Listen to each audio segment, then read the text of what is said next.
वासुदेवं नाथ नारायण वासुदेवं हे नाथ नारायण वासुदेवं कृष्ण गोविंद हरे मुरारी हे नाथ नारायण वासुदेवं हरि ओम स्वस्ति श्री गणेशाय नमः ओम श्री सरस्वती नमः ओम श्री वेद पुरुषाय नमः ओम श्री मात्र पेत्र चरण कमलेभ्यो नमः ओम श्री गुरु चरण कमलेभ्यो नमः ओम समस्त पितृ देवता चरण कमलेभ्यो नमः ओम समस्त कुल देवता चरण कमलेभ्यो नमः कृष्णं नारायणं वन्दे कृष्णं वन्दे व्रजप्रियं कृष्णं द्वैपायनं वन्दे कृष्णं वन्दे पृथासुतं वासुदेवं सुतः देवकंसचारुणमर्दनं देवकी परमानन्दं कृष्णं वन्दे जगद्गुरुं मुकुं करोति वाचालं पंगुं लंघयति गिरिं यत्कृपातमहं वन्दे परमानन्दमाधवं कस्तूरितिलकं ललाटपटले वक्षोस्तुले कौस्तुभं नासाग्रे वरमौक्तिकं करतले वेणुकरे कङ्गणं सर्वज्ञ हरिचन्दनसुललितं कंठे च मुक्तं बली गोपास्त्रीपरिवेष्टितो विजयते गोपालचूडामणिः वंशी विभूषितकर्णं नवनीरदाभत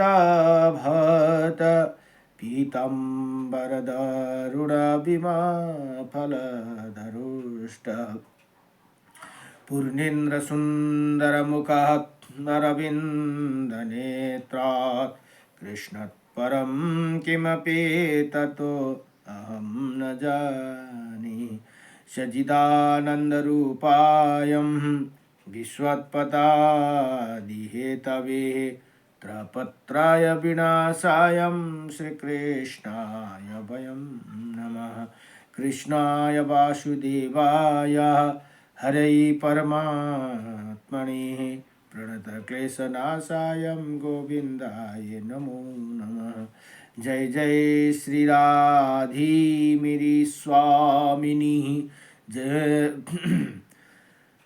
मैं राधे जो की दास जन्म जन्म दीजियो मोहे श्री चरण कुबास जन्म जन्म दीजियो मोहे श्री वृंदावन कोवा जय जय राधा रमण हरि जय जय नवल किशोर जय जय गोपी चित चोर प्रभु जय जय माखन चोर जन्म जन्म दीजियो मोहे श्री चरण कुबास जन्म जन्म दीजियो मोहे श्री वृंदावन कुबास नारायणं नमस्कृतं नरं चैव नरोत्तमं देवीं सरस्वतीं व्यासं ततो जयमुदीरयेत् हरि ओम श्री परमात्मने नमः हरि ओम श्री परमात्मने नमः ओम गुरुर्ब्रह्मा गुरुर्विष्णुः गुरुर्देव महेश्वरः गुरुर्साक्षात् परं ब्रह्म तस्मै श्री गुरुदेव नमः अखण्डमण्डलकारकं व्यक्तयनं चराचरं तत्पदं दर्शितं येनं तस्मै श्रीगुरुदेव नमः तस्मै श्रीगुरुदेव नमः हरि ओम अजीवानन्दांश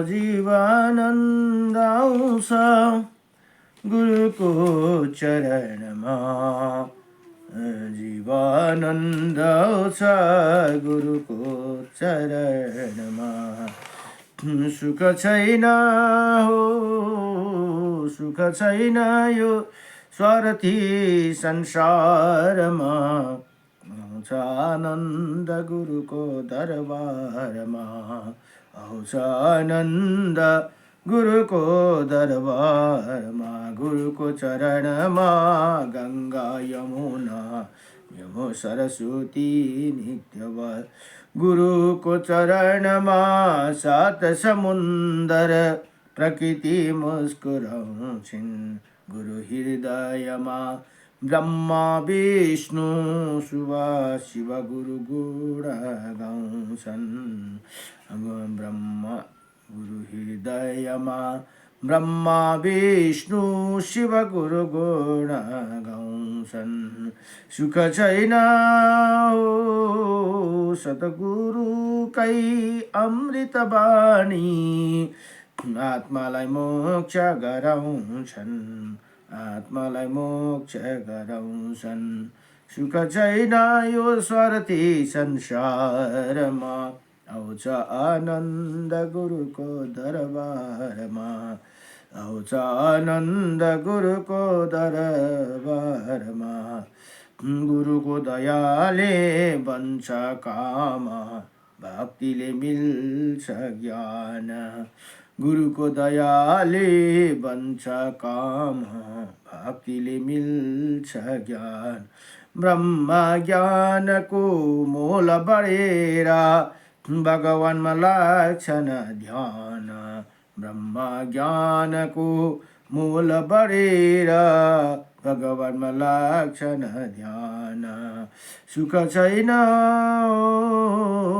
सुख छैन छैन छैन यो स्वार्थी संसारमा आउँछ आनन्द गुरुको दरबारमा आउँछ आनन्द गुरुको दरबारमा ज्ञान सुमिरन अमृत पान अनहद नाद जलकार ज्ञान सुमिरन अमृत पान अनहद नाद जलकार पूर्ण गुरुको कृपा भएर बन्छ जीवन पार पूर्ण गुरुको कृपा भएर बन्छ जीवन पार सुख छैन यो स्वार्थी संसारमा आउँछ आनन्द गुरुको दरबारमा आउँछ आनन्द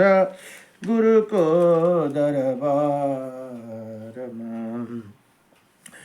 ओम व्यासाय विष्णुरूपाय व्यासरूपाय विष्णवे नमामि ब्रह्मविद्यै वसिष्ठाय नमो नमः लक्ष्मीनाथसमारम्भा नाथाय मुनमध्यमा अस्मदाचार्यं पर्यन्तं वन्दे गुरु परम्परा वन्दे गुरु परम्परा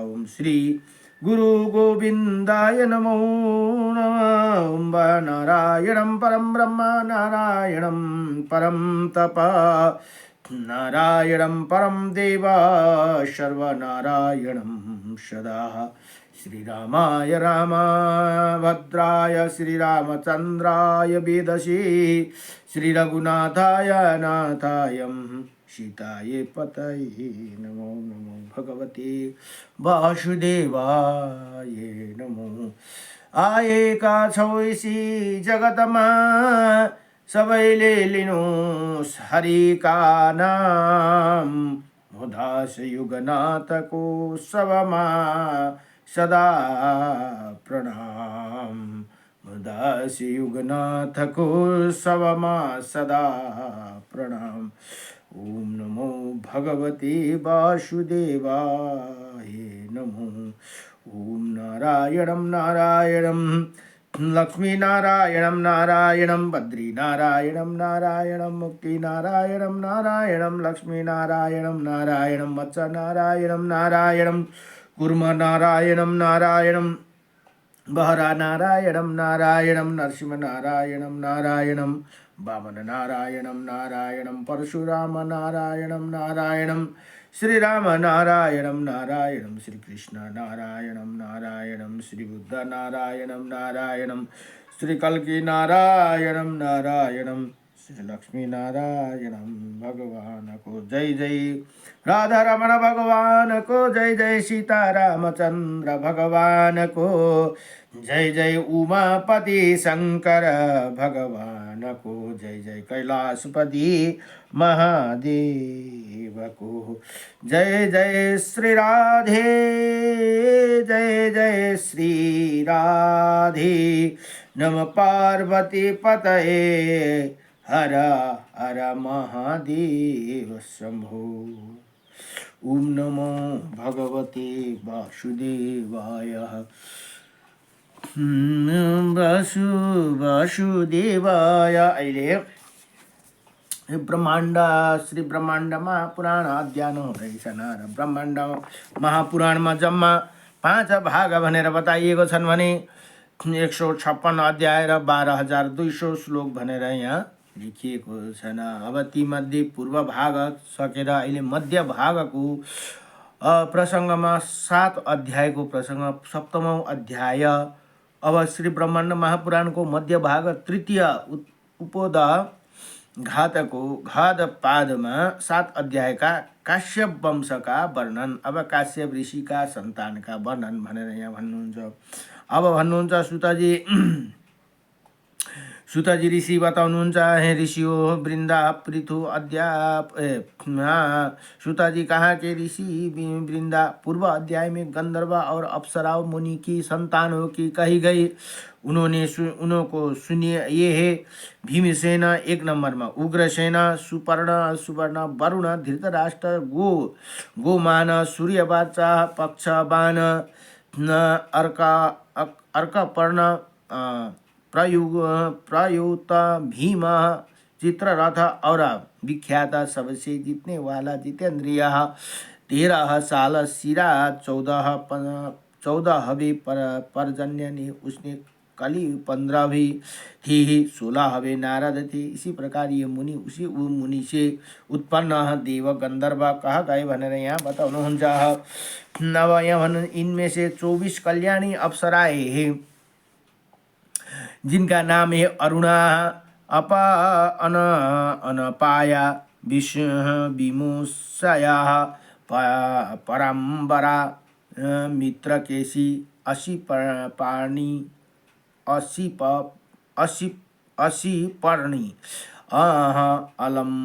अलम्बुसा, मारीचा, सूचिका, विधूतः पर्णा, तिलोत्तमा, आद्रिका, लक्ष्मणा, क्षेमा, दिव्या, रंभा, मनोभावा, असिता,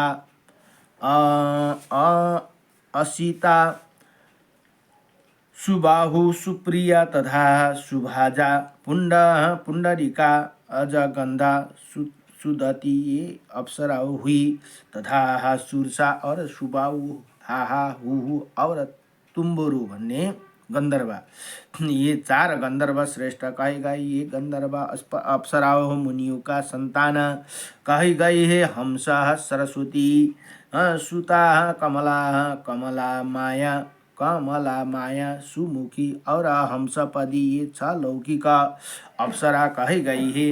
हंस ज्योतिष्ठम, इनके मध्यम आचार वर्ण बरु था, बेरण्य, उसके बाद पशु सूची स्मरण किए गए और तथा उनमें 8वें सुरुचि, उसके बाद विश्व वसु स्मरण की गई। इसी महाभाग विश्व वसुदेव ने ऋषियों से पूजित होकर शोभित होती थी। अब अरूपा, सुभागा और भासी, इन 3 प्रकार के अप्सराओं को उत्पन्न किए। मनोवंती और सुकेशी, ये 2 तुम्बर तुम्बरु की पुत्रिया थी। ये पंचम चूड़ा नाम का देवों की अप्सरा 10 है। मेनका सजन्या पर्णिना पूजा पुंजिका स्थला कृतस्थलाः घृताचिः विश्वाचिः पूर्वचित्तिः प्रमलोचना और 10वीं अनुमलोचना। इसी प्रकार 10 की कन्या उर्वशी उत्पन्न हुई भनेर यहाँ भन्नुहुन्छ। वो 11वीं अप्सरा रमणा स्मरण की गई है। मैं गंधर्व की सर्वांग सुंदरी मेनका कन्या उत्पन्न हुई। वही सभी अप्सराओं से महाभाग्यशाली और ब्रह्मवादिनी कहा गई भनेर यहाँ बताउनुहुन्छ। ये अप्सरा के 14 पुण्यशाली ही विख्यात गण कहा गए है। और आहति गण, शोभावती गण, वेगावती गण, ऊर्जा गण, युवती गण, शुक्रण गण, कुरु गण, अब बहिष गण, अमृत गण, मधु गण, मृग गण, रुच गण, अब भीरु गण, शोभायंती गण थे। ये 14 गण है। ये ब्रह्मा की मानस कन्या से, शोभावती मरुत गणों की कन्या है। वेगवती गण की अप्सराओं की रिष्टा से तथा ऊर्जा गण से अप्सराओं सूर्य की किरणों से पैदा हुई।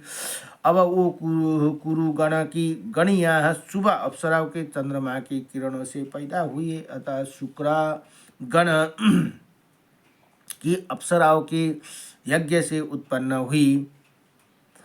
यह तथा वह वही गण उत्पत्ति कुशों से हुई। अतः अमृत गणिया अप्सराओं जल से उत्पन्न हुई, इसीलिए उन्हें अमृत नाम से कहा गया है। वायु के उत्पन्न मुद्दा है तथा भूमि से उत्पन्न भृगु गणिया अप्सराओं है। रुच अप्सरा विदुता से पैदा हुए तथा भीरु मृत्यु की कन्याओं से शोभायंती गण। ये अप्सराओं कामदेव की संतान है। इसी प्रकार ये 14 गण कहा गए भनेर यहाँ बताउनुहुन्छ।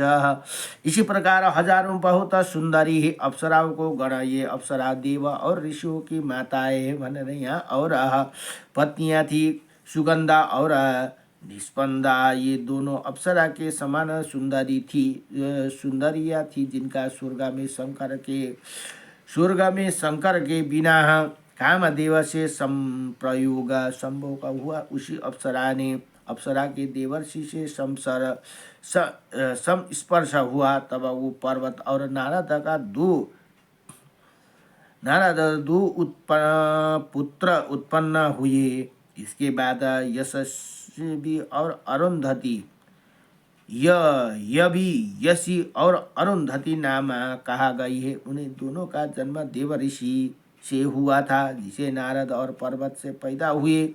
उसी कारण से उनका नाम नारद और पर्वत हुआ भनेर यहाँ भन्नुहुन्छ। विनीता के 2 पुत्र अरुण और गरुड़ पैदा हुए। गायत्री आदि छंद एवं गरुड़ नाम का पंक्षी पैदा हुए, जो सबसे पहले व्यवहार के योग्य थे तथा छंद ऋग वेद के मंत्रों से युक्त, अर्थात गरुड़ देवताओं के वाहन थे तथा गायत्री आदि छंदों का ऋग वेद से व्यवहार किया जाता था। विनीता से कद्रु नाम का हजारों धरणीधर नाग उत्पन्न हुए। उनका आकाशगामी महान आत्माओं से अनेकों सिर और अनेकों नाम थे। जिस प्रधान का वर्णन सुनिए। उन नागों में प्रधान शेष नाग, वासुकी और तक्षक थे।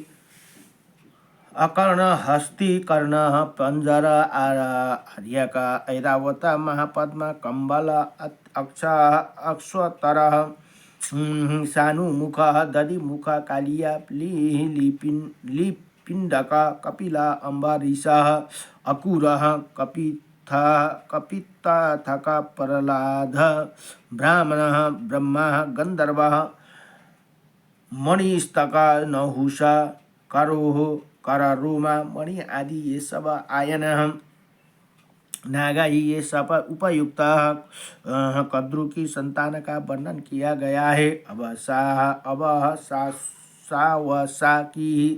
सावसा की संतान का वर्णन सुनियो। श्रवास ने 2 पुत्र को ब्रिकिति और पुरुष व्रत को जन्म दिया। पश्चिम संध्या में श्रेष्ठ और वो पूर्व संध्या में का कनियस को पैदा किया। विलोहित एक कर्ण पुत्र को उससे पहले ही जन्म दिया था, जो 4 भुजा वाले 4 पैर वाले कुछ फड़कता हुआ दोनों को आगे करे और पीछे चलने वाला था, जिसके समस्त शरीर पर बाल केश और केश थे तथा बहुत मोटे शरीर वाली था। शुभ नासा और बहुत बड़े पेट, जिसका साफ सुथारा सिर था, बड़े बड़े कान थे तथा वो बहुत सी वैशाली था भनेर यहाँ बताउनुहुन्छ। उसका मुख छोटा और लंबे जीवा थी, बहुत बड़े दांत और विशाल ठोड़ी थी, जिसके आंखें लाल और पीला थी तथा मोटी भैंसों और लंबी नासिका, मोटी भौं अरे सॉरी भैंस होइन, भौं और लंबी नासिका थी, जिसका गुणा का शक्ति कष्ट, छोटी गर्दन, बड़े बड़े पैरों और बहुत बड़ा मुख था। इसी प्रकार अत्यंत भयंकर खसा हुआ पुत्र उत्पन्न हुआ। अब खसा का दूसरा पुनः अनंत उषा में पैदा हुआ, जिसके 3 शरीर, तीनों पैर, हाथ और काले आंखें थी, जिसके ऊपर उठे केश थे और हरे रंग की दाढ़ी एवं मजबूत पत्थर के समान सहन कंधे थे, जिसका छोटे शरीर बड़ी बड़ी भुजा अर्थात शरीर की अपेक्षा भुजाओं से बड़ी थी तथा शरीर विभूत विशाल था तथा बहुत उच्च आवाज थी अर्थात घोर गर्जना करती थी उसी तथा उसका मुख कानों तक फैला हुआ था भनेर यहाँ बताउनु भयो। तथा बहुत अधिक मोटे नासिका थी, मोटा श्रेष्ठ और 8 दांतों से तब जीव और मुख को शंकु कर्ण का था, जिसने नेत्र पीले और गोले थे। तब पिंडिया घुटने से नीचे तक भाग बृहत जटिल बाला थे अथा विशाल कंधे का वाला विशाल छाती वाला मोटी घोगा वाली पतले उदर वाली था, जिसका पतली और लाल गर्दन, लंबा मुंड और अंडा पिंड था। इसी प्रकार कनिष्ठ कुमार के खसा ने उत्पन्न किया। जैसे ही उनके खसा ने जन्म दिया तो वैसे ही प्रमाद घमंड से बढ़ने लगा तथा उपयुक्त करने योग्य शरीर से व्यवस्थित हो गए थे, अर्थात उनका शरीर पैदा होने सब कुछ करने योग्य हो गया। शीघ्र ही पैदा हुए उन दोनों अपनी माता को ही खींच लिया। उन दोनों में से पहले जो कुरु था वही भूखा से व्याकुल हुए अपने जीवन की रक्षा के लिए माँ को खा रहा हूँ ये कहते हुए एक अपनी माता को पहले खींचा और छोटे पुत्र ने स्वयं उसके ऐसा करने से रोका और उसका अपनी माता को पूर्व पुत्र से बचाने के लिए अपनी बाहों में भर लिया और बाहों में भरकर चिल्लाने लगा।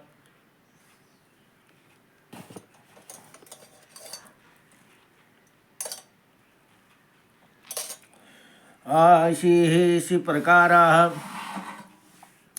हाँ, इसी समय उन दोनों पिता प्रकट हो गए। उसी भयंकर विकृति आकृति वाले दोनों पुत्र को देखकर उसने अपनी पत्नी खसा से कहा। पिता को देखकर भयभीत हुए वो दोनों पुत्र एक होकर अपनी माया से पुनः माता के शरीर में प्रविष्ट हो गए। इसके बाद ऋषि काश्यप अपनी पत्नी खसा से बोले कि हमसे तुम क्या कहा रही हो, ये सब तत्वपूर्वक विचार करो तो ये तुम्हारा कर्म का फल है भनेर यहाँ भन्नुहुन्छ।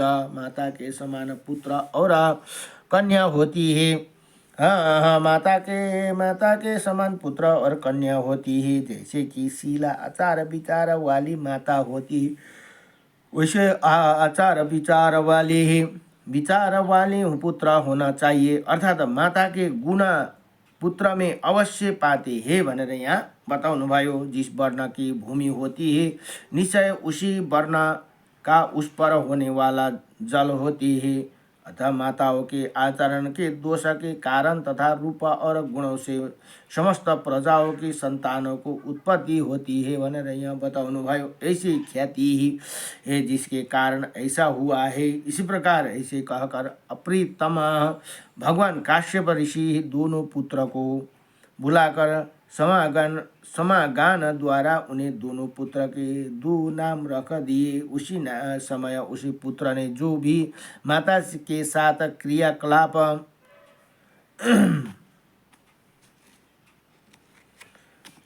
ये वैज्ञानिक तथा तथ्य है कि माता के गुण और दोष रूप आदि पुत्र में आते हैं। ये जिसमें आज विज्ञान ने सिद्धि किया है। इस रहस्य को ज्ञान पूर्व काल में भी था भनेर यहाँ भन्नुहुन्छ।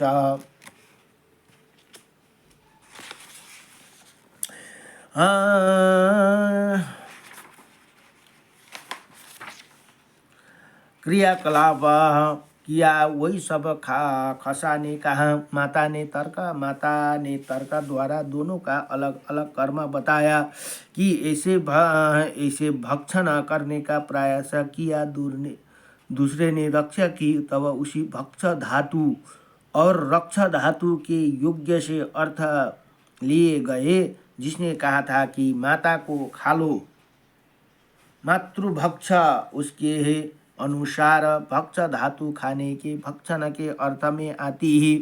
अतः हम दोनों माता को खा ले। ऐसे कहने के कारण पहले पुत्र का नाम यक्ष होगी, क्योंकि यक्ष का अर्थ है खाने वाला।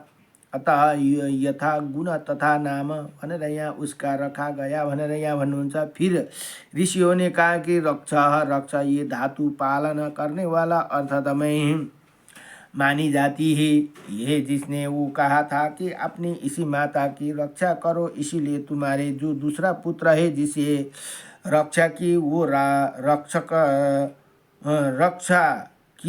रक्षा अथवा राक्षस नाम से प्रसिद्ध होगी। तब उन दोनों पुत्र को उसी प्रकार का देकर उन्हीं दोनों पिता काश्यप ने मन में विशेष क्रिया हुई भनेर यहाँ बताउनुहुन्छ। तब होने वाला अर्थ को मानने जान लिया और फिर उन्हें दोनों की वही क्रिया अर्थात माताओं ने समझ लिया कि वो भूखे हैं तो खाएंगे अवश्य। इसीलिए पिता काश्यप ने उन दोनों को भूखा देखकर आश्चर्यचकित होकर बुद्धि से विचार किया। तब फिर खसापति काश्यप ने उन्हें खून और चर्बी खाने के लिए आदेश दिया। पिता ने उन्हें ये भर भूखे देखकर दिया था। तथा पिता ने उसे कहा कि आप दोनों ही हाथ में स्पर्श मात्र से ही आपकी इच्छा से सब प्रकार के रक्त की धाराओं बहने लगेगी। तब आपके चाहते ही सब जगह रक्त मांस और चर्बी का सब कुछ प्राप्त हो जाएगी भनेर यहाँ काश्यप ऋषिले त्यसरी बताइदिनु भयो। रात्रि में आप लोगों का आहार विहार होगा तथा आपके भोजन ब्राह्मण और देवता आपके भोजन ब्राह्मण और देवता का होंगे तथा आप दोनों ही रात्रि में बलवान हो जाओगे तथा दिन में निर्बल हो जाओगे भनेर यहाँ त्यसरी बताइदिनु भयो। अरे आप दोनों अपनी माता की रक्षा करो क्योंकि धर्म यही शिक्षा देते हैं कि अतः तुम्हें अपनी माँ को नहीं खाना चाहिए भनेर यहाँ बताउनु भयो अरे। ऐसे कहकर काश्यप ऋषि अंतर ध्यान हो गए।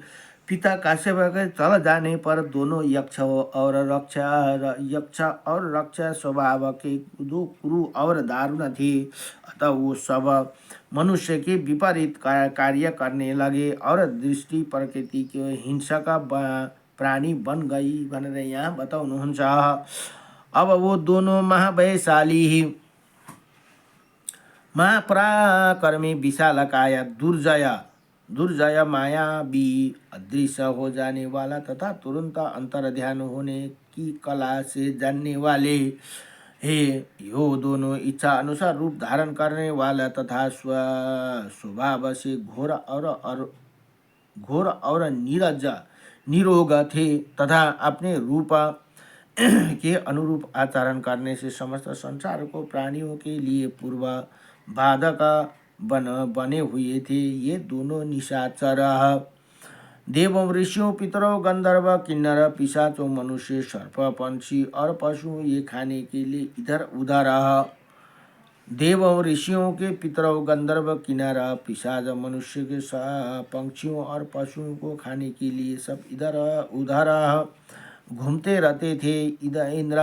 इंद्र के दो क्षुब्ध अनुचर तथा राक्षस को ठहर गए। अब कभी रात्रि में आहार खोजते ही हुए उन्होंने उसी राक्षस शब्द का अनुसरण किया।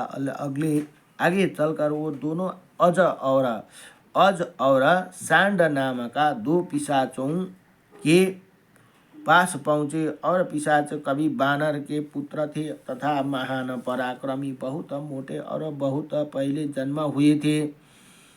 हाँ, उसके रोमा पीले वर्ण के तथा ऊपर को उठे हुए थे तथा आँखों के गोला और घोर आकृति वाले थे। दोनों अपनी कन्याओं के साथ थे तथा उन्हें दोनों कन्याओं द्वारा पति बनाने की इच्छा रखने वाली अर्थात वो दोनों अपनी कन्याओं के लिए पति खोजना चाहते थे। वो दोनों कन्या इच्छा अनुसार रूप धारण करने वाली थी और अरुणा आचरण से पिशाचों के समान थी और वो दोनों भूखी कन्या आहार खोज रही थी भनेर यहाँ बताउनुहुन्छ। नमो भगवते वासुदेवाय नमः। उसी समय उन्होंने इच्छा अनुसार रूप धारण करने वाला राक्षस को अपने सामने देखा। अचानक एक दूसरे को आमने सामने देखकर वो पिशाच कन्या और राक्षस की अपनी जान बचाने की इच्छा में लगे गए और उनके बाद दोनों कन्याओं ने अपने पिता को बतला दिया। दोनों के पिताओं का कन्या से कहा कि उस युवा राक्षस को जो कि जीवों का पकड़ता हुआ पग पर फड़कता लिया। ये वो दोनों कन्या उस राक्षस को हाथ में पकड़कर पिता की सभा में लेकर आई। कन्याओं द्वारा पकड़े गए उसी राक्षस को देखकर उनके पिताओं ने उसे पूछा कि तुम किसके पुत्र हो, ये हम बताओ भनेर यहाँ बताउनु भयो। अब उसी राक्षस का की जाति ही और कुल को सुनकर अज और सांड दोनों पिशाचों अपनी दो कन्याओं का उस राक्षस के लिए प्रतिपादित कर लिया और दोनों ही प्रसन्न होकर अपनी कन्याओं को उसे राक्षस को प्रदान कर दिया भनेर यहाँ बताउनु भयो। नमो भगवते वासुदेव। यो अध्याय लामो छ, अब आदि गरेर मात्रै सकिन्छ, बहुत लामो पेज छ यो। नमो भगवते वासुदेवाय कृष्णाय वासुदेवाय हरे परमात्मने प्रणतक्लेशनाशाय गोविन्दाय नमो नमः। अहिले तपाईको 81 अध्याय सकियो।